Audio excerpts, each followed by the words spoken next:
one where you started from underhand butterfly and then brought one hand behind and then switched.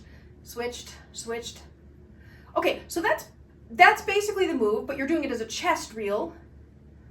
And then the difference between the chest reel and the hip reel is the palm is back and low, so that at the chest reel, the hand is open at the side and the hand is roughly chest height, versus the hip reel where the hand is down by the hip. The elbow is further from the midline, because the whole time you do that crazy drill that nobody likes in the beginning, these front to back waist high figure eights, one where you're going from the hip reel to the chest reel to the pinwheel, back down to the chest reel and down to the hip reel. So you'll need that, and it's great. It's not quite the same thing.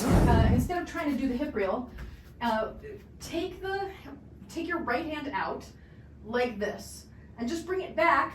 And if you can't get it back into this position initially, get it back here like this, then flip your hand. Then bring it back to the front, then do it with the left hand. And if you can't get the left hand to go to the back like this, bring it to the chest and then flip the hand, then come to the front. And then keep doing that until you can take each hand back behind the waist, back behind the waist, back behind the waist, out of the butterfly, and then you can try switching the two of them. So this is different than this.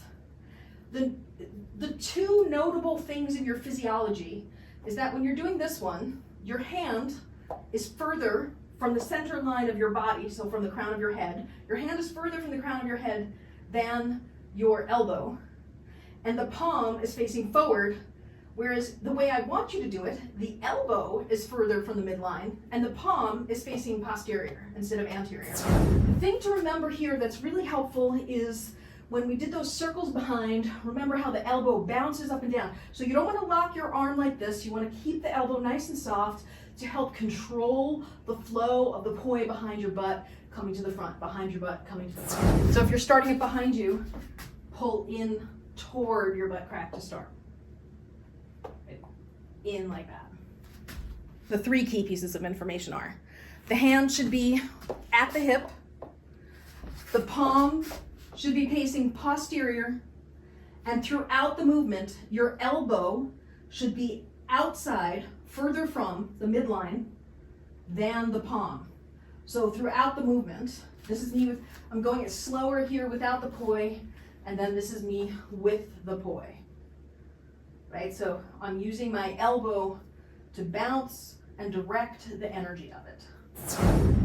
In my opinion, for beginners, this is one of the tightest, literally like tightest to the body movements that you're doing, because your hand is so close. Like if you look at where my hands are right now, they're really close, tracing my body, you know? Which is very different than like this. And it makes it look very different. Like I imagine you're going to go to fire. It especially looks different on fire to do this versus this. It's just a different aesthetic.